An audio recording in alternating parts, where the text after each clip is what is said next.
You're watching the New Stack Makers, a podcast for people who develop, deploy, and manage at-scale software. For more information and articles about at-scale technologies, please visit thenewstack.io. Now enjoy the show. Hello, everyone, and welcome to another on-the-road episode of the New Stack Makers. I'm your host, Heather Joslyn, Editor-in-Chief of the New Stack, and we're coming to you from the floor of KubeCon and CloudNativeCon here in London, England. It's a little quieter than it was earlier today. It's the end of the day, and we're pleased to talk to you today about your organization's infrastructure and how to control access to it, specifically through identity management. I looked up the most recent cybersecurity stats for this conversation, and boy, is that an activity I recommend if you're getting too much peaceful sleep. Globally, it's now costing companies an average of nearly $5 million for each cybersecurity breach, and that figure has been rising 10% year over year, according to IBM, and nearly half of all companies report an increase in the frequency of cyber attacks in the past year, according to a 2024 report by Viking Cloud. One way to keep your infrastructure safe is to control access to it, as we mentioned at the top. Today we're going to learn more about that from Ev Kontsevoy, CEO and co-founder of Teleport. Hi, Ev. Nice to see you again. Nice to see you. Ev and I have spoken previously. For this podcast, we're going to link to that video in the show notes. I'm thinking of him as today's returning champion since we've met before. Ev, can you tell us a little bit about what Teleport does? Absolutely. Teleport is an infrastructure identity platform, which is a combination of words you don't hear often. And the reason why we're working on this problem is because the stats that you just quoted, I'm actually surprised that the breaches are only growing at 10% year over year. Yeah. It should be way faster than that. It's because our infrastructure fundamentally is not trustworthy. And there is a somewhat formal definition of trustworthy computing. Our laptops are trustworthy. Our cell phones are trustworthy. This is why no one is breaking into a phone wirelessly. Yeah. But paradoxically, when we take these trustworthy computers and we combine them into computing environments, like data centers or AWS accounts, those environments are not trustworthy. And the reason why they're not trustworthy is because there is a lot of anonymity happening. And that's the problem we solve. So by adding a layer of identity into your infrastructure stack, you're creating a trustworthy environment, which is incredibly hard to hack into, and also has a very nice side effect. In fact, extremely nice. These trusted environments that we create make engineering's productivity and happiness much higher. So it's a big, important topic. Let's get started. What are some of the biggest challenges around governing access to infrastructure? There is just one kind of root challenge that has all kinds of sides that we see, and that challenge is complexity. I oftentimes use this example, but like when Mark Zuckerberg started Facebook back in the day, you only needed to learn 4 technologies to start and build multi-billion-dollar company. It was the LAMP stack, remember? Right. Linux, Apache, PHP, MySQL. Learn how secure those 4 things, and you're off to the races. But today, if you talk to an average attendee at KubeCon and they ask him how many technologies you have in your computing environments, they're going to be talking to you for an hour. Yeah. Layer after layer of technologies, and every single layer listens in a network socket, has its own user management, has its own privilege management, has its own audit implication, requires expertise to secure. That complexity is the overwhelming challenge. Complexity breeds human mistakes. Complexity breeds fragmentation of identity, fragmentation of policy, fragmentation of access. That, again, breeds more and more human errors. Yeah. And that's what attackers are looking for. They exploiting human mistakes, then they steal some kind of credential, some kind of secret, then they use that secret to get back into the foothold of your infrastructure, and then they pivot to adjacent systems. So by making your infrastructure trustworthy, you eliminate the root cause of all these breaches. And that is, so basically back to your question, complexity is the leading challenge. Yeah. And especially if you have a distributed system that's potentially all over the globe in different regions. Absolutely, absolutely. I would even say that the problem is much bigger than security. Yeah. Complexity, again, causes human mistakes, and those human mistakes that can take all shapes or form. Yeah. Talk to any engineer here, and everyone will share a story of them or their friend accidentally dropping a production database because they thought by mistake that, I thought it was staging environment. So where is that mistake coming from? It comes from the fact that your staging and production environment don't have any identity. Like they only separated by a process or by convention. So it's really easy for engineers to make a mistake and accidentally delete customer data. So bringing identity deep into infrastructure is absolutely mandatory next step we must make in order for this whole beautiful thing called internet before it collapses. Yeah. We hear about zero trust with security, with access to, to make sure that you are the person you say you are, that you only get to touch the things that you are allowed to. Yeah. How do you define zero trust? Well, zero trust originally came out of paper published by Google, so we can talk about all these different kind of important bullet points that was in the paper. Yeah. But for just to make this conversation easy to understand and kind of entertaining for the audience, zero trust is fundamentally a very simple concept. Yeah. Which means that every network connection between two parties must always be authenticated and encrypted at the end of the day. Yeah. It's not a technology. We already have technologies to encrypt and authenticate. Zero trust is an approach. It's an architecture. So you must make sure that all connections are authenticated and encrypted. What problems, what organizations are struggling with is to actually implement zero trust. You cannot have zero trust connectivity by just buying a product. Yeah. Again, because zero trust is not a technology. Zero trust is a process, is an architecture. Yeah. But because of all this complexity that you have, and because of all this fragmentation of identities, for example, identities of engineers are usually managed by one system, something like Okta or Active Directory, and identity of their laptops is managed by something else. Identity of servers managed by something else. Identity of workloads, identity of AI agents. So there are all types of identities, and if they're all managed by different systems, which means that they are anonymous to each other, because these systems are not integrated. So you cannot implement zero trust fully everywhere in your infrastructure. So that's really the challenge, and that's what we're trying to solve at Teleport.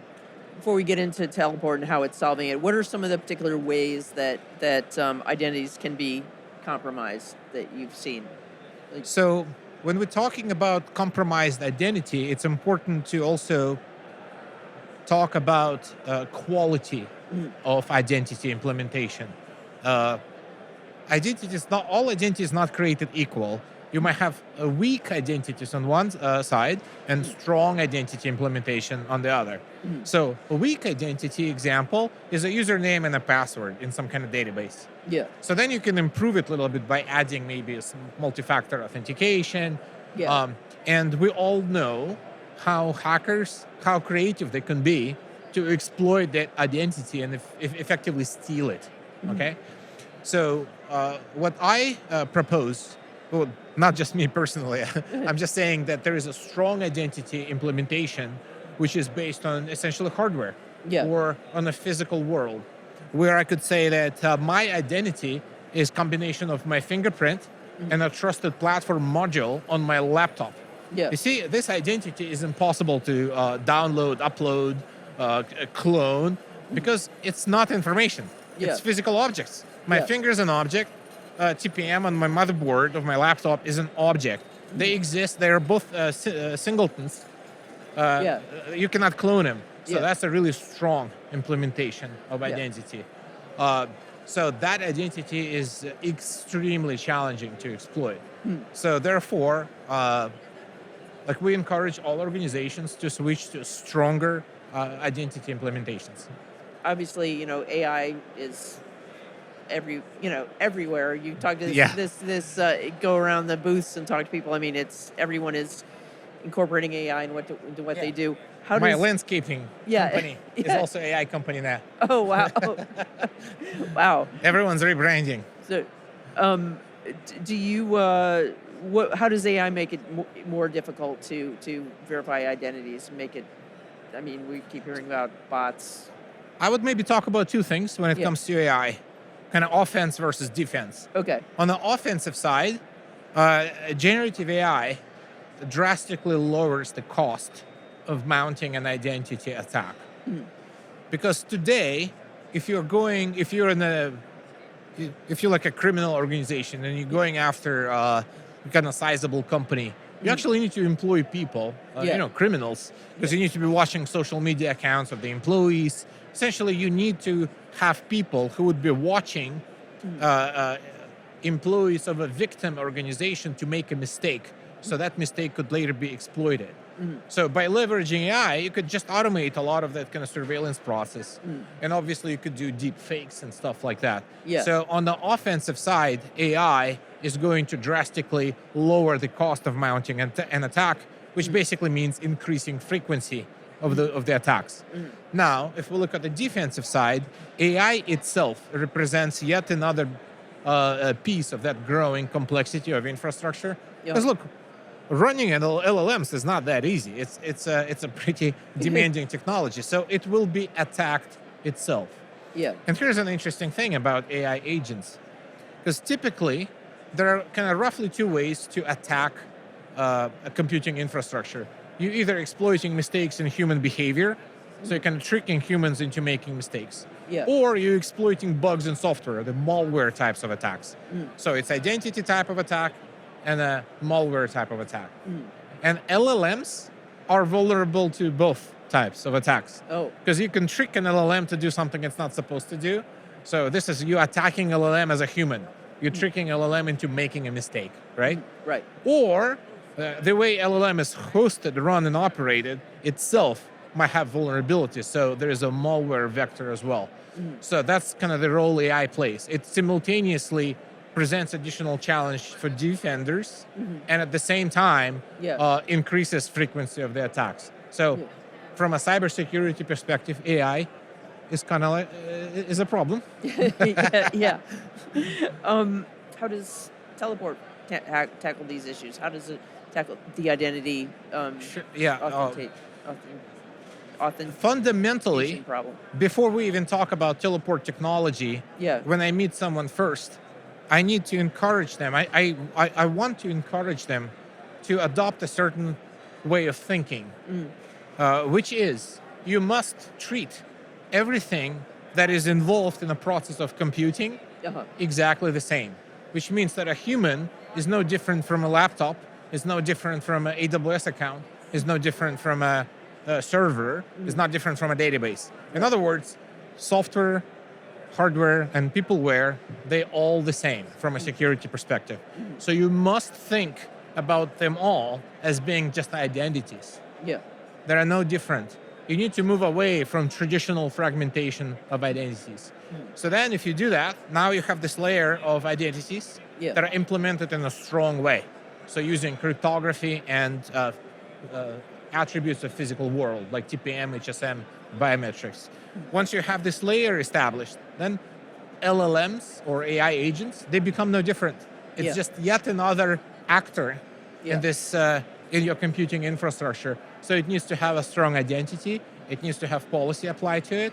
So by doing it, you making kind of the cost of securing your infrastructure flat over time as complexity increases. You have to separate these curves because right now they're kind of aligned.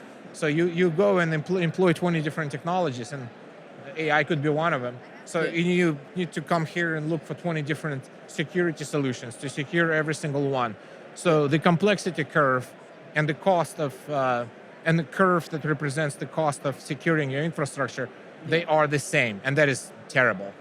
So by treating all identities the same, you're kind of fixing your security posture and the cost of securing your infrastructure to be always the same, which is a beautiful thing. And then on top of this, what Teleport does, that then we provide you with a zero trust access implementation that's built on top of the strong identity. And then we provide identity security capabilities and policy management and all of these kind of usual things, like non-human identity access, for example, that people are usually expect to have in their environments. But the key difference is that all identities are treated equally. And look, it totally makes sense. Like, let's say you want to implement a policy that says developers should never access production environments unless there is a ticket assigned to them and they're using a company-issued laptop. To enforce this policy, you don't even need to be a computer scientist or cybersecurity expert. Like, thinking from the first principles, you need to have a system that manages identities of laptops, right? Company laptop. Identities of developers. Identities of environments, because it needs to know the difference between staging and production. And identities of workloads, because it needs to understand, oh, that's a database, it has data, and that identity might not have any data. So, like, you must have this in place in order to implement a reasonable, common sense policies at reasonable cost. So, Teleport 17 was released earlier this year. What are some of the capabilities or features that are new to this version that you might like to highlight for the audience? So that release was interesting for us because this is when we started to elevate the importance of non-human identities in our marketing materials. And we added a lot of capabilities to the 17 version to make it, even from a user experience or from documentation experience or from API experience, to elevate the importance of non-human identities and make them exactly the same as human identities. So that's just like overarching, just a color of that release, the 17. But also we built a pretty deep integration with AWS identity management. So, because again, we believe strongly in breaking silos and having an integrated single source of truth, identity story. So if identities are defined in Teleport, then we could feed into your AWS Identity Center, so customers don't end up with different kind of silos of where identities are stored. And one last thing, is there anything on the roadmap for the next few months that you might want to give us people are always a little it's always tricky, you don't want to give away news that you want to reveal later, but can you give us a glimpse or a preview of what might be coming later this year from Teleport? So there's an interesting standard now that's being quickly adopted. Well, you know how in tech everything is just like suddenly everyone is talking about something new. So the MCP protocol, so the kind of API that AI agents use to interact with the outside world. So we're looking into how we integrate it into our system. But also I would say that Teleport by now is pretty widely adopted by like the most beloved brands that everyone is aware of. And we're now starting to have very different conversations with customers where in the early days, people needed a little bit of kind of education, like how to implement strong identity. How do I treat humans and machines exactly the same? But now we have plenty of customers who already implemented all of these best principles. And when I meet them, let's say 1 year, 2, 3 years later, they're now in a completely different state of mind, because once you have a solution like Teleport implemented, it gives you this like really nice, warm, fuzzy feelings like, oh, I'm so secure now, all my engineers are happy. But then next year, you feel a little bit worse. And the following year, you feel a little bit worse. And you ask them, like, what's going on? And the answer is, I don't know, maybe something changed. You know how digital rot, that term? Like, what if someone tweaked configuration?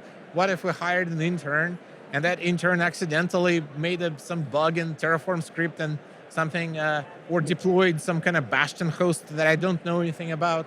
So people started to ask us, is there a way for Teleport to notify us if somehow, somewhere, someone created another alternative way to access critical infrastructure? How can I ensure that over time, Teleport remains the single source of truth for access, for policy, for identity? So this is why we're now investing more and more capabilities into an initiative we call identity security, where we can identify, someone placed an SSH key on a box. That's not supposed to be there. So essentially, like we want to take a logical snapshot of your security posture, which we know is in a good state because you just implemented it. Yeah. And then if something changes in the future, first we want to notify you. Yeah. But then later we want to automatically roll you back to a safe, secure state. Yeah. So that's like some of the things that we're adding to our roadmap. Oh, sounds really promising. It's terrific. And I think that's probably a good place to wrap up for now. I just want to thank you, Ev, for joining us. Ev Kontsevoy from Teleport. Always fun. Thank you for having me. Yeah, thanks very much. And we also want to thank all of you for joining us for today's conversation. This has been Heather Joslyn for the New Stack Makers on the road here at KubeCon in London. We'll see you next time. If you like this video, please give us a thumbs up. And if you'd like to see more videos like this, you can always subscribe to our YouTube channel. We're on all the major social media platforms.